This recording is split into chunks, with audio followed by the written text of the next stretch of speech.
This episode of Rick and Rick Rule the World is brought to you by Taskin, the first name in ultra-stylish, premium quality travel gear, like the exquisitely designed Taskin One expandable backpack. With 9 practical variations, the Taskin One is always the right size for wherever life takes you next. Save 30% on your next purchase when you use the promo code R&R Take 30. That's R&R Take 30 at TaskinSF.com. Next up on the Season 5 premiere of Rick and Rick Rule the World. Holy box office bonanzas! The Batman is a high-flying hit. Memo to marketers, Gen Z sees right through you, even when they think they're Gen X. Plus, brands react to the Ukraine invasion. South by Southwest returns, Apple showcases its spring product launches, and a whole lot more. And it all starts right here, right now. On the one show where everybody's a Rick magnet. And everybody rules the world. Hey everybody, thank you for joining us for the Season 5 premiere of Rick and Rick Rule the World. I'm Rick Matheson, and I am joined, as always, by my good friend, Greg Kinnear. I mean, Rick Wooten. How you doing, Rick? Dude, slap me a Season 5. A Season 5? What's up with that? I can't believe we've been doing this for, I guess, 4 years, going on a 5th year now. It's crazy. You just thought of this. Where did that come from, the Slap Me 5? Was that like Fat Albert and the Cosby Kids or something? Do you remember that cartoon? Oh, I do. Gonna have a good time. Used to love that show. You're like school during summer. No class. What was always weird to me was the guy with the hat over his face where he's got the eyes cut out and his mouth underneath the hat. What was that? That was not a thing ever, was it? No, as far as I know, it wasn't. I'm just assuming it was kind of like a stylized representation of somebody wearing a beanie, but I really don't know for sure. What's weird is I think his name was Mushroom or something, which with that hat is probably the wrong image that you want to convey.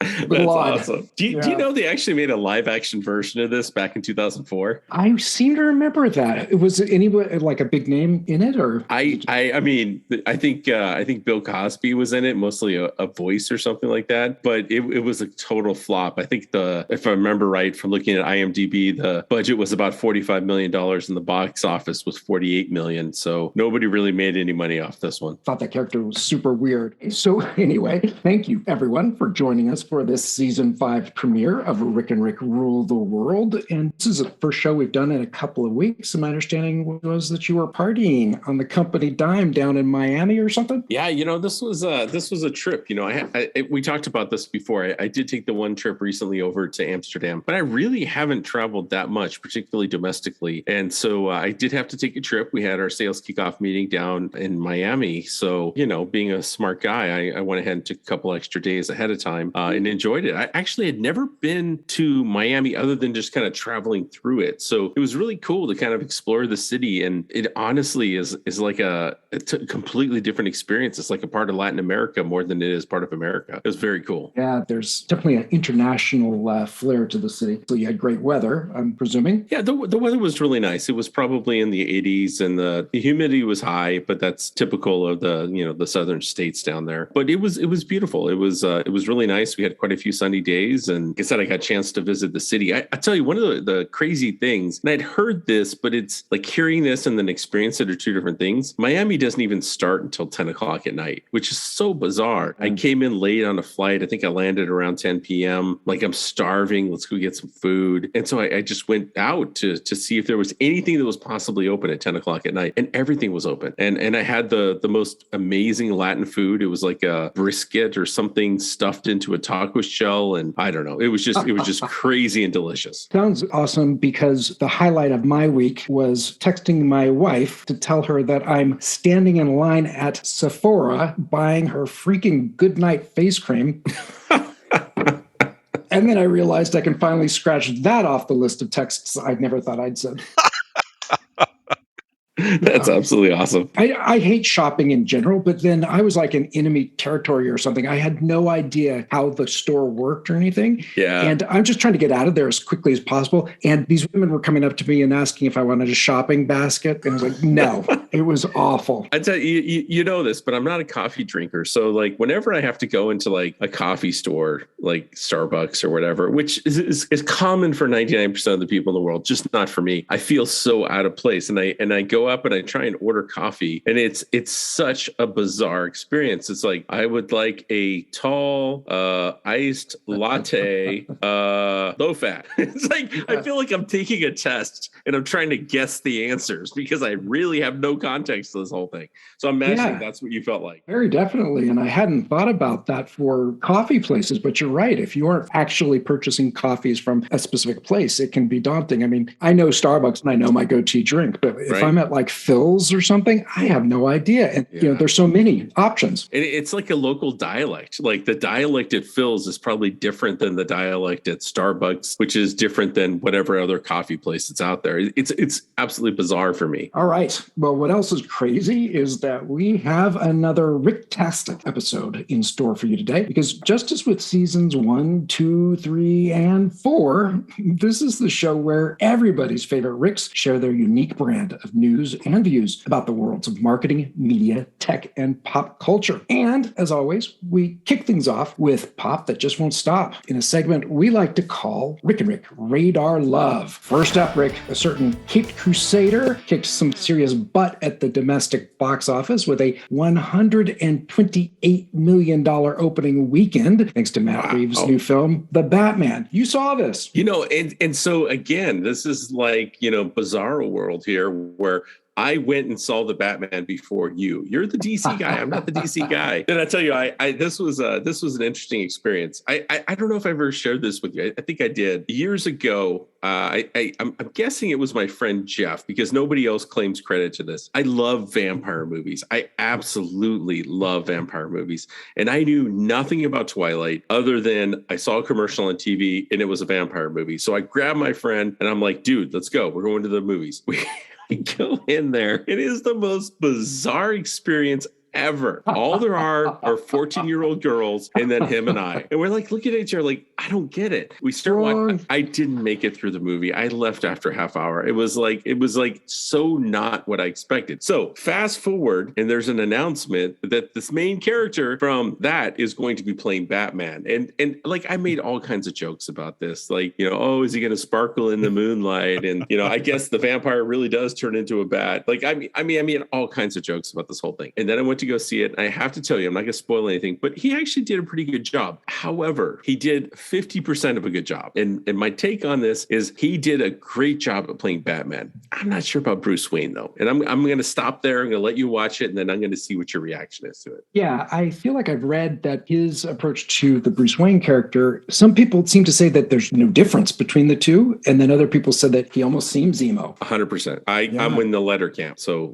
I want you to see it. I don't want to ruin it. I want to get your visceral reaction to it without a lot of influence by me. Okay. And we'll definitely need to do a review. And by the way, anybody, I suggest watching it because it is a very different take on Batman. It's dark. And in fact, I saw a couple of reviews where they're saying this is the Dark Knight that we've been waiting for. I'm not sure I would say that, but it definitely was a totally different take on the Dark Knight. It was as different from the first Dark Knight series to, you know, the second kind of series that they did. Like it's dramatically different. I think it's fun. I think it's cool. And it was, I don't know, it was almost more noir than anything I'd seen from them before. Yeah, just from everything I've seen in trailers and whatnot, it seems like they're harkening back to a very specific time period in Batman, the comics. If you look at those late 60s, early 70s, Denny O'Neil and DC had sort of reinvented the character after the Batman TV show ended. Those are some of my favorite stories where he is the Dark Knight detective. And, you know, I think we talked about on the show, I said, I'd love to see a movie where they didn't spend a gazillion dollars and make it a special effects extravaganza, but do something that's less expensive and like the character during that time period. Right. Sounds like they did it. Yeah. I actually really liked what they did with the Batmobile. For a couple of movies now, we've had kind of interpretation of largely the same kind of a vehicle. This one was a little different, and I really liked what they did with it, and it's going to be fun. Again, I'm eager to see your reaction to it. Yeah. I guess the projections were for something like $100 million opening. So even being 3 hours long, it surpassed that. That's pretty impressive. Yeah. And by the way, I enjoyed all 3 hours. It did get a little long at a couple points, but they did do a good job of keeping the movie moving and all that. So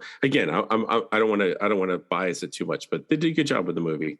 When we come back from this break, we're looking at brand reaction to the Ukraine invasion, the return of South by Southwest, and how the Biden administration is trying to hold big tech accountable for the national experiment on collecting children's data for ads. So stay tuned. Hey, Rick and Rick Nation, don't forget to check out our website at rickandrick.com. It's double the Rick in just one click at rickandrick.com.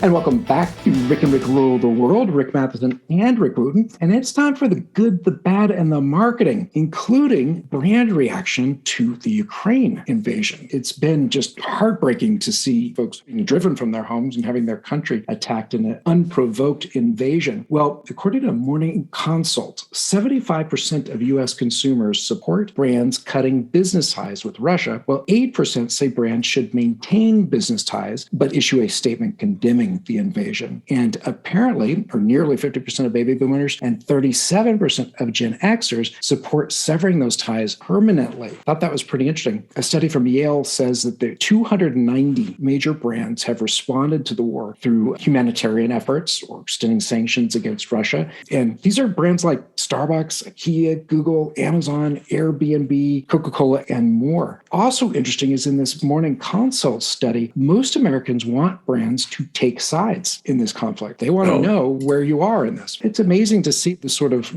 activation of brands to, one, take a stand, and two, pull out of the country. That's right. My alma mater, Cloudflare, has taken a stance as well, and they've fought really hard to try and protect the websites within the borders. And even the new company I'm with, you do endpoint security, and we've taken a strong stance at also trying to, give away for periods of time, free endpoint protection. So this is one of those moments where I feel like a lot of tech companies are stepping up, and it's not just tech, but you're talking about other companies, but even within tech, they're really stepping up and they're really trying to help solve these problems. They're really trying to help protect these people. I even saw an article earlier today that said that Elon Musk is saying that anybody who has to return to Ukraine to fight in the war, he'll give them 3 months pay as part of their salary just to try and help them through that transition back to Ukraine. So a lot of companies are really standing up and trying to help them out. Yeah. I mean, this one is one of those things that cut and dried, black and white. There's no ambiguity here. And so it's cool to see brands doing that. All right. Well, a whole lot less scary is South by Southwest that was not held the last 2 years because of the pandemic. Right. But one of the things that we're always excited about, Rick, is, things like those brand activations from HBO around Westworld, where they recreated Sweetwater. And I hadn't seen anything from Westworld having a presence there, but Amazon Prime, they're bringing the world of The Boys season 3 to life in Vought Land. So it's an installation where you can find Queen Maeve's inclusive kingdom. You can even drink a beer at Homelander's Red, White, and Booze bar. I want to see this. Yeah, me too. I think that would be super interesting. And didn't I read that they're doing like an animated series of the Boys as well? No, I had not heard that. That's a great idea. I think it's called Diabolical or something like that. Cool. Do you know if it's the same cast and the same characters, or? I really don't. I know that they've got a couple of folks in there like Seth Rogen and Elizabeth Shue, but I'm not sure about the main characters and if they're appearing in this or not, or if it's just kind of a spin-off or, what the situation is. I don't even know if it's the same characters. It's already up on Amazon Prime. I just haven't had a chance to watch it yet. I'm definitely going to check it out. Up next, Apple Spring 2022 product launches. Apparently, and this might be good news for anyone who really coveted the Apple Studio display, I guess that there's a new version of it that's a merely insulting price tag of $1,600 versus the first gen one that, I don't know, was that $4,000 for the monitor? I don't know. I really remember that it was like $1,000 for the stand, and then everybody got really upset about that. Yeah, didn't it look like a cheese grater or something? Yeah, I think it did. But their displays are so incredibly beautiful. So, I'm really interested to see what it looks like in real person. Well, it said it's 4K, right? 5K. 5K. Oh, okay. Yeah, it's 5K. And they integrated 6 speakers into it. So it's got this, spatial sound going on so that it's kind of coming from all around you. And of course, everything is, the USB-C or Thunderbolts. And of course, the color accuracy is just top notch because that's what they do. I've always been a big fan of their display. So I'm really interested to see what this one looks like, even if I have to pay, $1,000 for a stupid stand.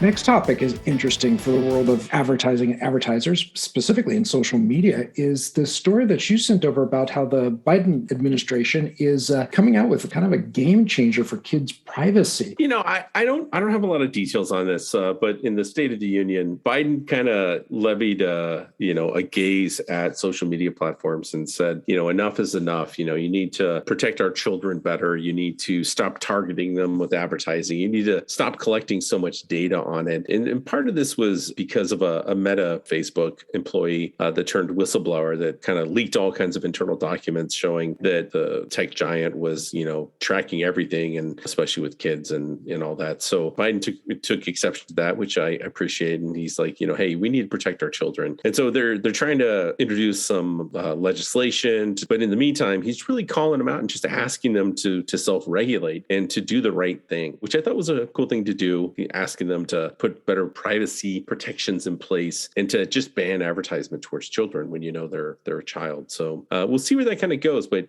again, he's just calling them out by name and trying to get them to take action. Definitely worthy. I mean, think about it. We didn't grow up with that kind of thing, but could you imagine when we were kids, we were naive about stuff, and the internet had been around, we probably would have made some serious mistakes that children are making now. Totally.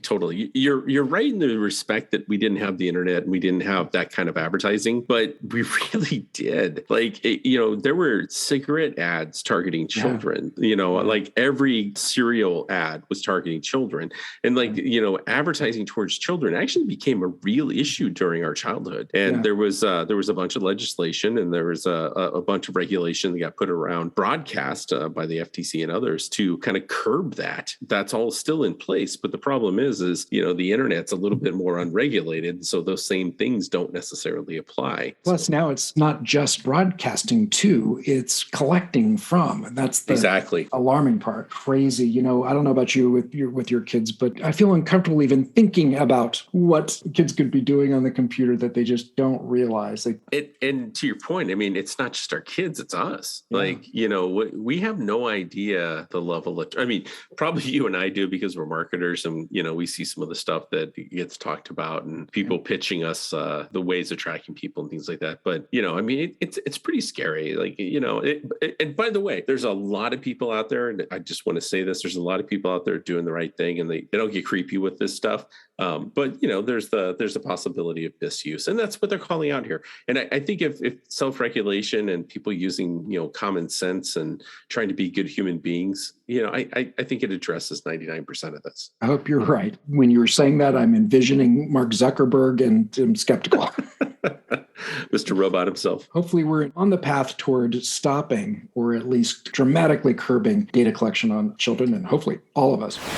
All right. Well, that's going to do it for this episode of Rick and Rick Rule the World, our season 5 premiere. And Rick Wooten, before we go, why don't you share where folks can find you online? Yeah, you can always find me on Twitter. I'm at Wooten, WOOTTEN. And how about yourself? I am at Rick Matheson on Twitter. And of course, you can visit rickandrick.com where you can listen to archived episodes of the show. And it has all of our social media links. So be sure to check us out. And until next time, please keep on coming back to the one show where everybody's name is Rick. And everybody rules the world.